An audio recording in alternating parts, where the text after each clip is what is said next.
happy as if one could by an effort of will," thought Jemima, as she went along the street, too absorbed in herself to notice the bows and acquaintances of friends, but instinctively guiding herself right among the throng and press of carts, and gigs, and market people in High Street. But her mother's tones and looks, with their comforting power, remained longer in her recollection than the inconsistency of any words spoken. When she had completed her errand about the frocks, she asked to look at some bonnets, in order to show her recognition of her mother's kind thought. Mrs Pearson was a smart, clever looking woman of 35 or 36. She had all the variety of small talk at her finger ends, that was formerly needed by barbers to amuse the people who came to be shaved. She had admired the town till Jemima was weary of its praises, sick and oppressed by its sameness, as she had been there these many weeks. "Here are some bonnets, ma'am, that will be just the thing for you, elegant and tasty, yet quite of the simple style, suitable to young ladies. Oblige me by trying on this white silk." Jemima looked at herself in the glass. She was obliged to own it was very becoming, and perhaps not the less so for the flush of modest shame which came into her cheeks, as she heard Mrs Pearson's open praises of the rich, beautiful hair, and the oriental eyes of the wearer. "I induced the young lady who accompanied your sisters the other day, the governess. Is she, ma'am?" "Yes, Mrs Denbigh is her name," said Jemima, clouding over. "Thank you, ma'am. Well, I persuaded Mrs Denbigh to try on that bonnet, and you can't think how charming she looked in it; and yet I don't think it became her as much as it does you." "Mrs Denbigh is very beautiful," said Jemima, taking off the bonnet, and not much inclined to try on any other. "Very, ma'am. Quite a peculiar style of beauty, if I might be allowed. I should say that hers was a Grecian style of loveliness, while yours was Oriental. She reminded me of a young person I once knew in Fordham."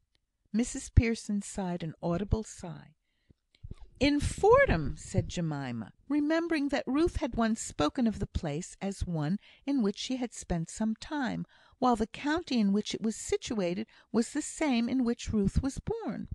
"In Fordham! Why, I think Mrs Denbigh comes from that neighbourhood." "Oh, ma'am, she cannot be the young person I mean, I am sure, ma'am, holding the position she does in your establishment. I should hardly say I knew her myself, for I only saw her 2 or 3 times at my sister's house; but she was so remarked for her beauty, that I remember her face quite well, the more so on account of her vicious conduct afterwards." "Her vicious conduct!" repeated Jemima, convinced by these words that there could be no identity between Ruth and the young person alluded to. "Then it could not have been our Mrs Denbigh." "Oh, no, ma'am. I am sure I should be sorry to be understood to have suggested anything of the kind. I beg your pardon if I did so.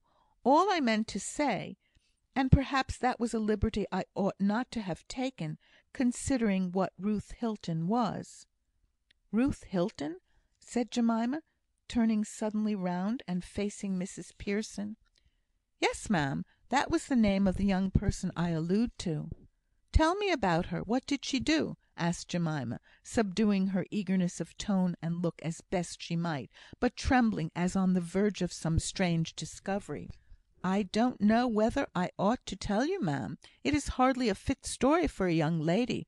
But this Ruth Hilton was an apprentice to my sister in law, who had a first rate business in Fordham, which brought her a good deal of patronage from the county families; and this young creature was very artful and bold, and thought sadly too much of her beauty; and somehow she beguiled a young gentleman, who took her into keeping. I am sure, ma'am, I ought to apologise for polluting your ears." "Go on," said Jemima, breathlessly. "I don't know much more. His mother followed him into Wales. She was a lady of a great deal of religion, and a very old family, and was much shocked at her son's misfortune in being captivated by such a person. But she led him to repentance, and took him to Paris, where I think she died, but I am not sure, for owing to family differences, I have not been on terms for some years with my sister-in-law, who was my informant." "Who died?" interrupted Jemima. "The young man's mother, or Ruth Hilton?" "Oh, dear ma'am, pray don't confuse the two. It was the mother, Mrs. I forget the name something like Billington. It was the lady who died." "And what became of the other?" asked Jemima, unable, as her dark suspicion seemed thickening, to speak the name. "The girl? Why, ma'am, what could become of her? Not that I know exactly. Only one knows they can but go from bad to worse, poor creatures. God forgive me if I am speaking too transiently of such degraded women, who, after all, are a disgrace to our sex." "Then you know nothing more about her?" asked Jemima. "I did hear that she had gone off with another gentleman that she met with in Wales, but I'm sure I can't tell who told me." There was a little pause. Jemima was pondering on all she had heard. Suddenly she felt that Mrs Pearson's eyes were upon her, watching her, not with curiosity, but with a newly awakened intelligence. And yet she must ask one more question; but she tried to ask it in an indifferent, careless tone, handling the bonnet while she spoke. "How long is it since all you have been telling me about, happened?" Leonard was 8 years old. "Why, let me see. It was before I was married, and I was married 3 years, and poor dear Pearson has been deceased 5. I should say going on for 9 years this summer. Blush roses would become your complexion, perhaps, better than these lilacs," said she, as with superficial observation she watched Jemima turning the bonnet round and round on her hand, the bonnet that her dizzy eyes did not see. "Thank you, it is very pretty, but I don't want a bonnet. I beg your pardon for taking up your time." And with an abrupt bow to the discomfited Mrs Pearson, she was out and away in the open air, threading her way with instinctive energy along the crowded street. Suddenly she turned round, and went back to Mrs Pearson's with even more rapidity than she had been walking away from the house. "I have changed my mind," said she, as she came, breathless, up into the showroom. "I will take the bonnet. How much is it?" "Allow me to change the flowers. It can be done in an instant, and then you can see if you would not prefer the roses; but with either foliage, it is a lovely little bonnet," said Mrs Pearson, holding it up admiringly on her hand. "Oh, never mind the flowers. Yes, change them to the roses." And she stood by, agitated, Mrs Pearson thought with impatience.